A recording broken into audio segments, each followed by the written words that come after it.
Masa sekolah dasar adalah periode yang polos, ceria, dan bebas dari kekhawatiran. Pada usia yang penuh rasa ingin tahu terhadap dunia ini, ada sebagian anak yang justru secara tak terduga menjadi korban kejahatan orang-orang jahat. Dalam kisah hari ini, pihak kepolisian telah melakukan penyelidikan selama lebih dari 10 tahun, namun tetap tidak berhasil menemukan pelakunya. Tapi pada akhirnya, kebenaran terungkap dengan cara yang sama sekali tak terduga. Sekarang, mari kita putar kembali waktu ke hari Jumat tanggal 3 September 2004. Hai semua, selamat datang di Zikma Story. Senang bertemu dengan kalian lagi. Saat itu hamparan jalan kota di musim gugur diselimuti dedaunan maple yang berguguran, menciptakan permadani merah dan kuning. Pada pukul 2:30 sore hari itu, para siswa SD Tsuyama Prefektur Okayama sedang mengikuti rapat singkat sebelum pulang sekolah. Pertemuan ini merupakan agenda rutin menjelang kepulangan yang bertujuan menutup kegiatan belajar hari itu. Biasanya guru akan memberikan rangkuman serta mengingatkan para siswa tentang beberapa hal yang perlu diperhatikan, seperti pekerjaan rumah dan jadwal pelajaran. Namun, bagi Tsutsushi Yuko, rapat pulang sekolah hari itu terasa sangat istimewa. Saat itu ia berusia 9 tahun dan duduk di kelas 3. Hari itu, ia dipilih oleh guru sebagai pemimpin barisan untuk acara olahraga sekolah. Ia merasa sangat gembira dan penuh semangat, serta dengan percaya diri menyatakan bahwa dirinya pasti mampu menjalankan tugas tersebut dengan baik. 10 menit kemudian, rapat pulang sekolah pun berakhir. Para siswa segera merapikan tas mereka dan meninggalkan sekolah. Yuko berjalan pulang bersama teman-temannya sambil bercakap-cakap dan tertawa. Jarak antara sekolah dan rumahnya sekitar 1,5 kilometer, yang biasanya ditempuh dengan berjalan kaki selama kurang lebih 35 menit. Dalam perjalanan pulang, ia bertemu beberapa orang yang dikenalnya dan menyapa mereka. Di sisi lain, kakak perempuan Yuko juga sedang dalam perjalanan pulang ke rumah. Sang kakak adalah seorang siswi SMA. Waktu pulang sekolahnya sedikit lebih lambat dibandingkan adiknya, tetapi karena sekolahnya tidak jauh dari rumah, ia bisa cepat sampai dengan mengendarai sepeda. Pada pukul 15:35 sore, sang kakak tiba di rumah, memarkir sepedanya di halaman, lalu masuk ke dalam rumah. Entah mengapa, di udara terasa ada suasana suram yang menyelimuti. Ia mendapati adiknya, Tsutsushio Yuko, sedang terkulai di atas meja ruang tamu seolah sedang tertidur. Karena ruangan terasa sangat pengap, sang kakak terlebih dahulu membuka jendela sambil memanggil nama adiknya. Ia lalu menyuruhnya pergi ke kamar tidur untuk mengambil air dari dekat tempat tidurnya. Namun, karena tidak mendapat jawaban, sang kakak pun mendekat untuk memeriksa. Saat itu ia melihat bagian belakang seragam sekolah adiknya telah berubah dari putih menjadi merah. Setelah diperhatikan lebih saksama, ternyata itu semua adalah darah. Ia pun ketakutan dan segera menghubungi ibu mereka yang sedang bekerja di dekat rumah. 10 menit kemudian, sang ibu bergegas tiba di rumah dan langsung menelepon layanan darurat.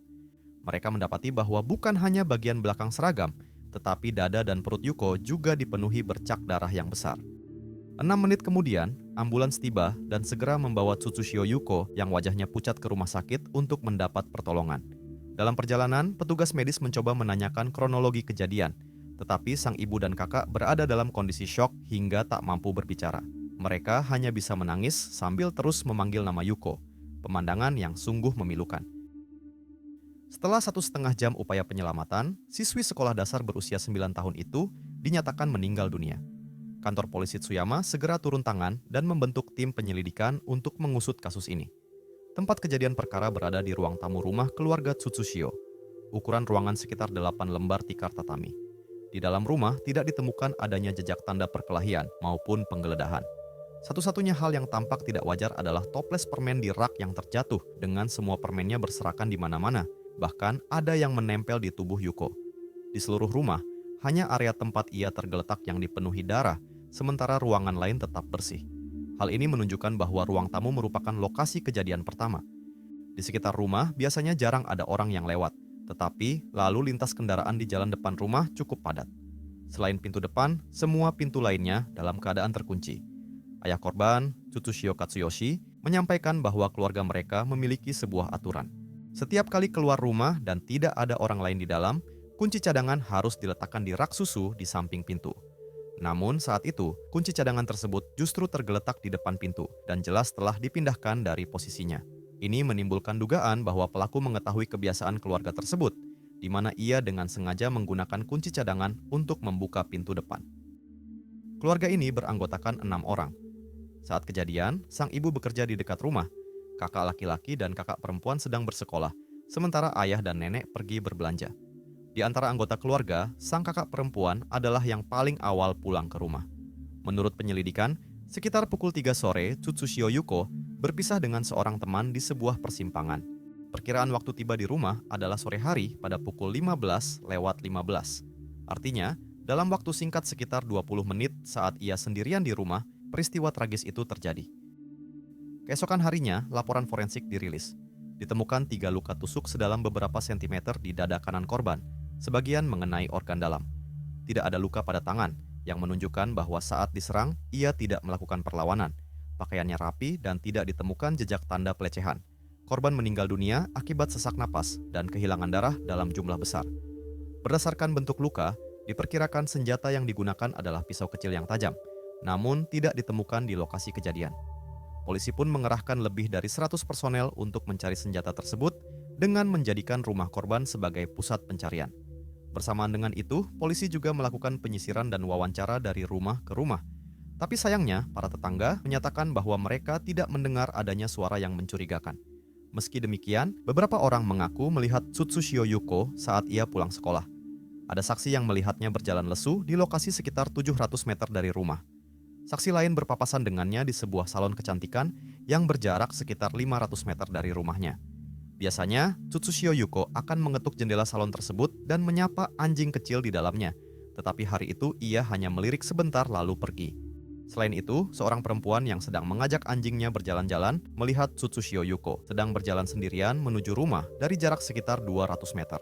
Dari sekitar 200 kesaksian yang dikumpulkan, ada satu yang menarik perhatian polisi. Sebelum kejadian, di sekitar rumah korban, seorang warga melihat seorang pria muda berambut berantakan berdiri di bawah sebuah jembatan layang. Pria itu tampak tersenyum bodoh ke arah seorang anak perempuan di kejauhan. Tidak dapat dipastikan apakah anak perempuan tersebut adalah Tsutsushio Yuko. Berdasarkan ingatan para saksi, polisi kemudian menyusun sketsa wajah tersangka. 4 hari setelah kejadian, ayah korban, Tsutsushio Katsuyoshi, menggelar sebuah konferensi pers. Di bawah sorotan banyak wartawan, dengan hati yang diliputi duka mendalam, ia menyampaikan harapan yang menyayat hati agar putrinya kembali ke rumah. Setelah mengucapkan kata-kata tersebut, emosinya runtuh dan air mata pun mengalir deras. Dengan suara tercekat, ia tak lagi sanggup melanjutkan. Tsutsushio Katsuyoshi mengatakan bahwa putrinya adalah anak yang jujur dan dapat diandalkan, harta paling berharga dalam keluarga. Ia tidak pernah bersikap egois atau memberontak dan tak pernah menyusahkan keluarga. Sang ibu pun menambahkan bahwa putrinya adalah anak yang sangat baik hati. Karena rumah mereka sempit, ia selama ini tidak memiliki kamar sendiri. Namun ia tidak pernah mengeluh atau membuat keributan. Justru ia mengusulkan agar kamar lebih dulu disiapkan untuk kakak laki-laki dan kakak perempuannya.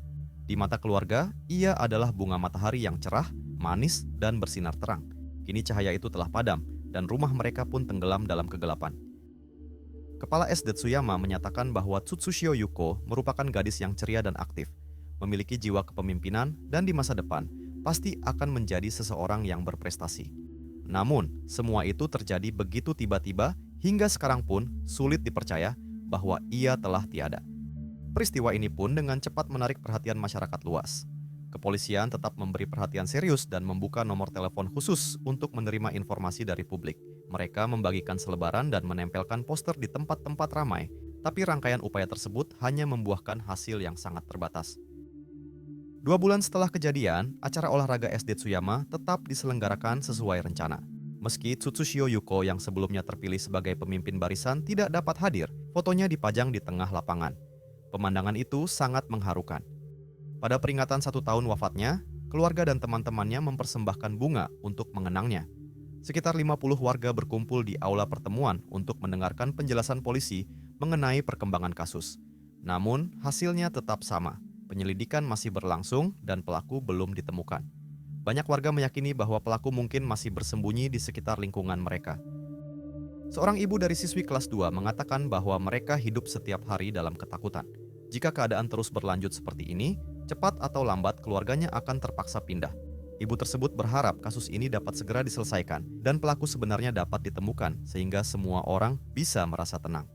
Orang tua korban tentu adalah pihak yang paling cemas, tetapi sang ibu tetap dengan sopan menyampaikan rasa terima kasihnya kepada pihak kepolisian.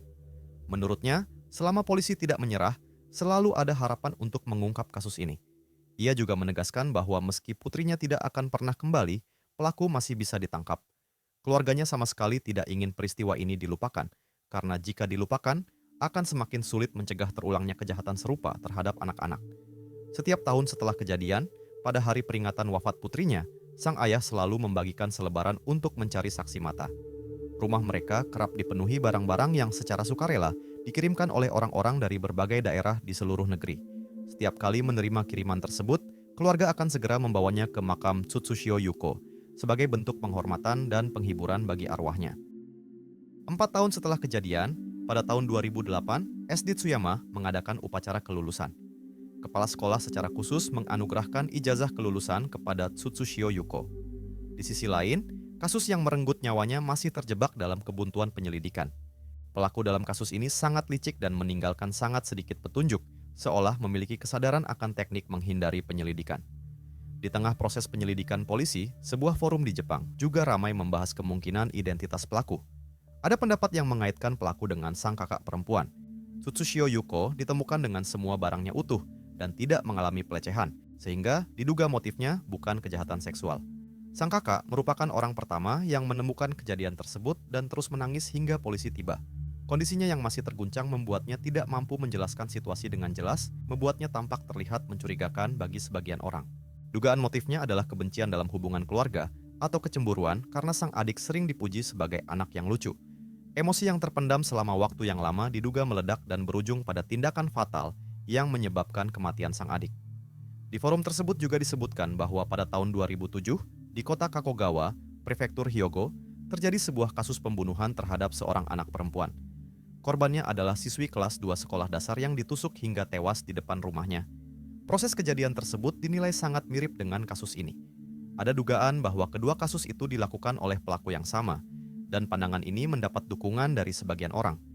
Ada pula yang menemukan bahwa pada tahun 2010, kepolisian prefektur Hyogo menangkap seorang pria pengangguran yang menusuk seorang siswi SMP hingga terluka sebelum akhirnya ditangkap.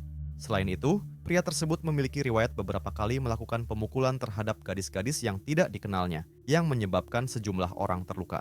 Dalam kasus ini, lokasi kejahatannya sangat dekat dengan lokasi kejadian di Kakogawa, sehingga ada yang meyakini bahwa pria inilah pelaku dari kedua kasus tersebut.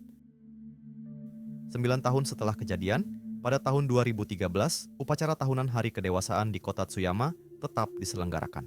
Para mantan siswa mengenakan kimono yang indah. Mereka tidak melupakan Tsutsushio Yuko dan bahkan membicarakan warna kimono apa yang mungkin akan ia kenakan jika masih hidup.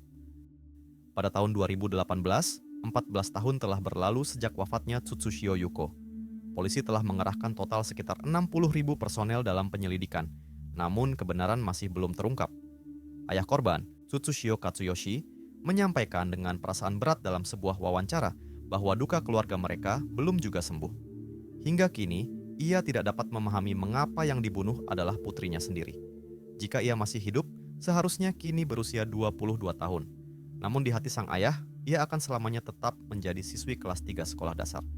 Ibu Tsutsushio Yuko menuturkan bahwa setiap hari saat jam pulang SD Tsuyama, ia selalu berdiri di depan pintu rumah menantikan keajaiban, berharap putrinya kembali. Ketidakhadiran sang anak di sisinya membuat hatinya hancur. Pada hari-hari tertentu, ia hanya mampu menangis tanpa daya. Selama 14 tahun terakhir, ia tak terhitung berapa kali memimpikan putrinya. Ia juga mengungkapkan penyesalannya, mengatakan bahwa seandainya ia berada di rumah saat kejadian, mungkin tragedi itu bisa dihindari. Kemudian, pada tahun 2004, berkat peran organisasi Soranokai yang didirikan oleh Satoru, hukum Jepang mengalami revisi penting. Revisi tersebut memperpanjang masa kedaluarsa penuntutan untuk kejahatan berat seperti pembunuhan dari 15 tahun menjadi 25 tahun. Pada tahun 2010, batas waktu penuntutan untuk kasus-kasus tersebut dihapuskan sepenuhnya dan diganti menjadi penuntutan tanpa batas waktu. Hal ini kembali memberikan harapan untuk menangkap pelaku. Jika bukan karena revisi undang-undang tersebut, pelaku pembunuhan Tsutsushio Yuko mungkin akan lolos dari jerat hukum. Penyelidikan kasus ini pun akhirnya menunjukkan titik terang.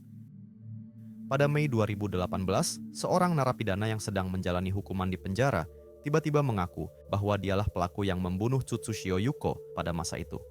Ia mengaku sengaja memilih lokasi yang minim pengawasan kamera, serta terlebih dahulu membeli sebilah pisau di toko perkakas. Ini menunjukkan bahwa kejahatan tersebut dilakukan dengan perencanaan. Pria itu bernama Katsuta Kunihiko, berusia 40 tahun, lahir di kota Kakogawa. Kedua orang tuanya pernah bertugas sebagai polisi. Sejak kecil ia dibesarkan dengan pendidikan yang sangat ketat. Saat duduk di bangku SMP, ia menjadi korban perundungan karena masalah kepribadian, sering menerima celaan dan ejekan dalam waktu yang lama. Ia mulai melawan orang tuanya, namun yang diterimanya justru pukulan dan kekerasan dari sang ayah. Dalam kondisi seperti itu, Katsuta Kunihiko perlahan menyadari adanya kecenderungan menyimpang dalam dirinya. Ia kerap menusukkan pisau ke perutnya sendiri atau menyayat daging di lengannya. Setiap kali melihat orang lain berdarah, ia merasakan kegairahan yang tidak normal dan tenggelam dalam sensasi tersebut. Pada masa SMA, ia terobsesi dengan karakter perempuan dalam anime, tapi pada saat yang sama juga menyukai pemandangan gadis-gadis yang berdarah atau pakaian mereka yang ternoda cairan merah. Berbagai hal semacam itu membangkitkan hasratnya. Setelah lulus sekolah, ia mengikuti ujian masuk kepolisian tetapi berakhir gagal. Ia kemudian bergabung dengan pasukan bela diri maritim Jepang, namun karena tidak mampu menyesuaikan diri dengan kehidupan militer, ia segera keluar. Setelah itu, ia bekerja di berbagai bidang, termasuk sebagai buruh pabrik, pekerja lapangan golf, petugas keamanan transportasi, dan pekerjaan lainnya. Kesan orang-orang di sekitarnya terhadapnya sebenarnya cukup baik. Mereka menyebutnya sebagai anak yang sopan dan selalu menyapa dengan baik. Namun ia pemalu dan tertutup. Seorang teman SMA mengenangnya sebagai sosok yang tidak mencolok, tetapi sangat keras kepala. Tak seorang pun mampu mengubah pendiriannya. Pada usia 21 tahun, Katsuta Kunihiko mulai menapaki jalan kriminal.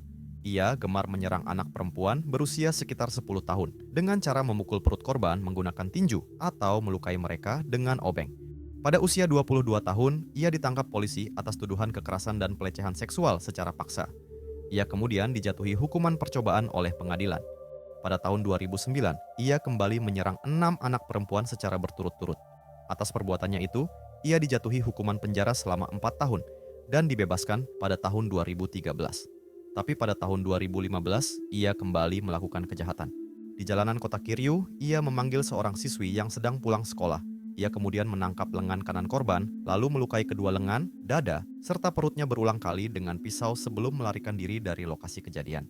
Meski ia segera ditangkap polisi, siswi tersebut mengalami luka berat, terutama di bagian lengan. Ia harus menjalani perawatan di rumah sakit selama 1 bulan penuh hingga pulih. Atas percobaan pembunuhan tersebut, Katsuta Kunihiko dijatuhi hukuman penjara selama 10 tahun. Tahun 2018 merupakan tahun ketiga masa hukumannya. Pada tahun itu, ia tiba-tiba mengaku bahwa dirinya telah membunuh Tsutsушio Yuko.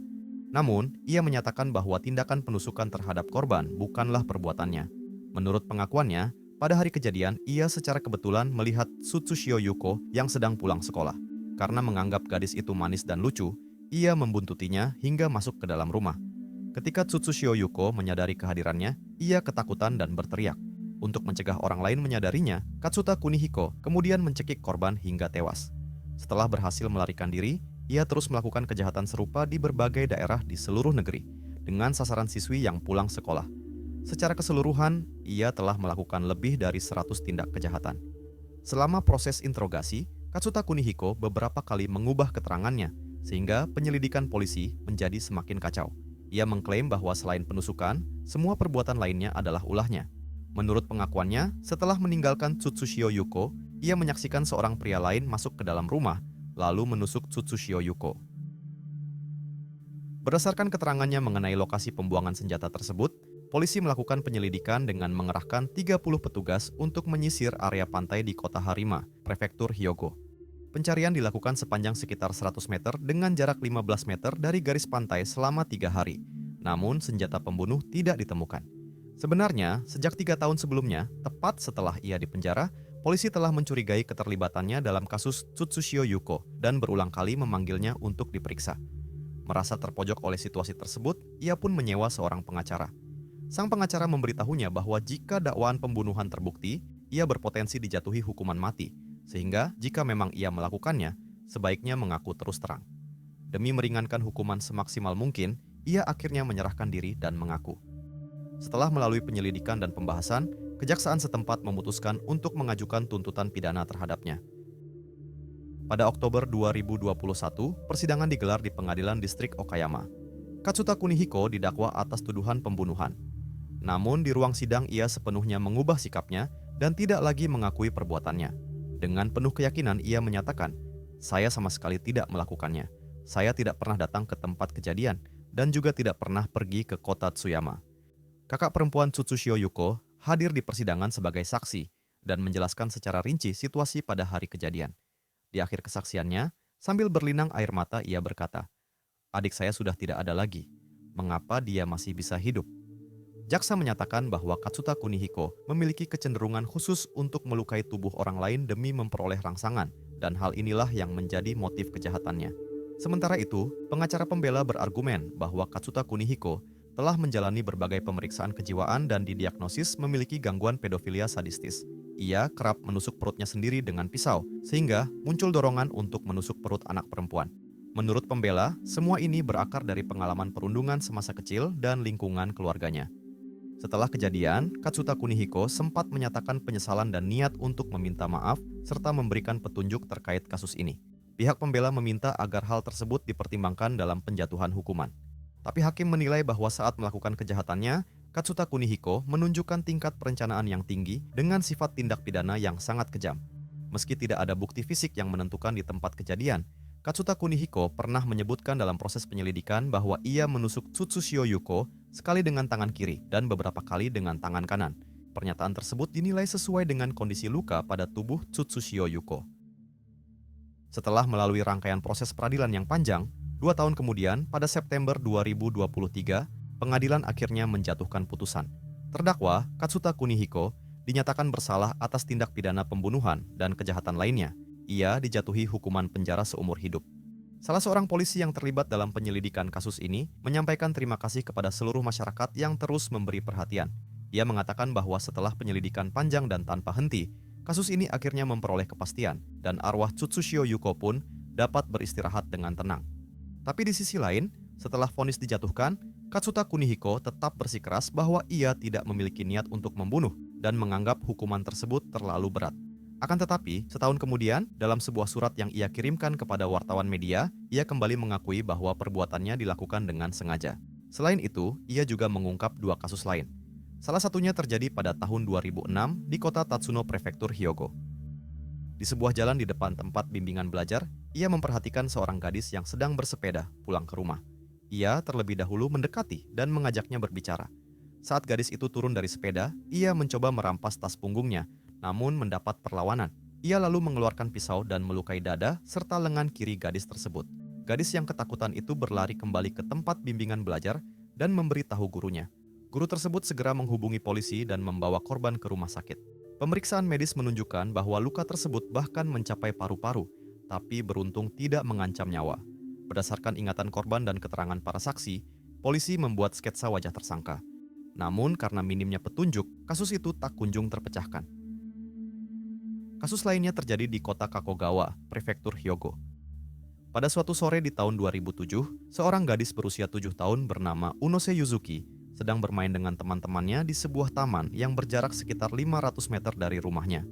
Setelah berpisah dengan teman-temannya, ia pulang ke rumah dan memarkir sepedanya di halaman. Tapi, begitu ia baru saja keluar dari rumah, ia langsung ditusuk oleh Katsuta Kunihiko yang menerobos masuk secara paksa. Saat itu, ada 4 orang di dalam rumah. Setelah mendengar teriakan, mereka segera berlari keluar. Melihat hal itu, Katsuta Kunihiko langsung melarikan diri. Unose Yuzuki mengalami luka tusuk di bagian dada dan perut dengan kondisi yang sangat serius.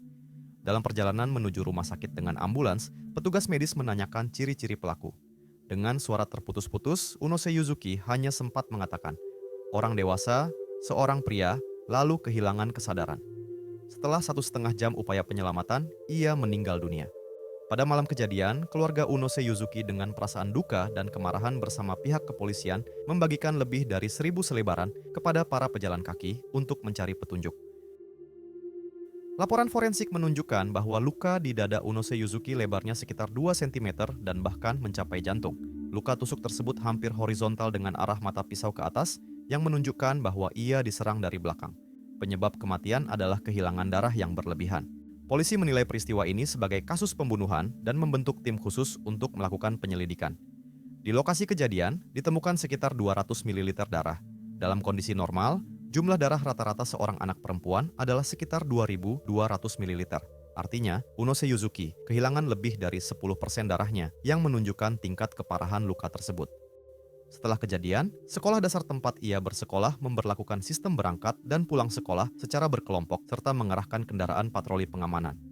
Beberapa sekolah dasar di berbagai daerah juga meniru langkah serupa. Kepolisian Kakogawa bertekad untuk menangkap pelaku. Dalam kasus ini, ditetapkan hadiah sebesar 3 juta yen. Namun, seperti halnya kasus Tsutsushio Yuko, penyelidikan tidak menunjukkan kemajuan berarti. Hingga 17 tahun setelah kejadian, pada tahun 2024, pihak kepolisian telah mengerahkan lebih dari 50.000 personel penyelidik dan mengumpulkan lebih dari 500 informasi dari saksi mata, tetapi tetap tidak membuahkan hasil. Barulah setelah Katsuta Kunihiko, yang saat itu sedang menjalani hukuman di penjara, menyerahkan diri, kebenaran akhirnya terungkap ke hadapan publik. Katsuta Kunihiko mengaku bahwa senjata yang digunakan untuk membunuh Unose Yuzuki telah ia buang ke laut di wilayah Harima Prefektur Hyogo. Pada sekitar pukul 10 pagi tanggal 21 Januari, polisi mulai melakukan pencarian dan pengangkatan barang di perairan sekitar. Para penyelam profesional dikerahkan dan membawa alat pendeteksi logam, namun tetap tidak berhasil menemukan senjata tersebut. Ketika Katsuta Kunihiko pertama kali mengakui keterlibatannya dalam kematian Tsutsushio Yuko, sejumlah wartawan mendatangi rumah ayahnya untuk melakukan peliputan. Sang ayah, yang pernah berprofesi sebagai polisi, kini menderita berbagai penyakit. Ia menyatakan rasa malu atas perbuatan putranya dan bahkan meminta para wartawan agar tidak memberitahunya jika ternyata anaknya terlibat dalam lebih banyak kasus kejahatan karena ia ingin menghabiskan sisa hidupnya dengan tenang. Sebelum Katsuta Kunihiko menyerahkan diri, banyak pengguna forum daring yang berspekulasi mengenai identitas pelaku. Menariknya, sebagian dari mereka ternyata menebak dengan tepat. Bahkan sejak tahun 2011, sudah ada yang menyatakan bahwa kronologi kasus Unose Yuzuki sangat mirip dengan kasus Tsutsushio Yuko, sehingga besar kemungkinan pelakunya adalah orang yang sama.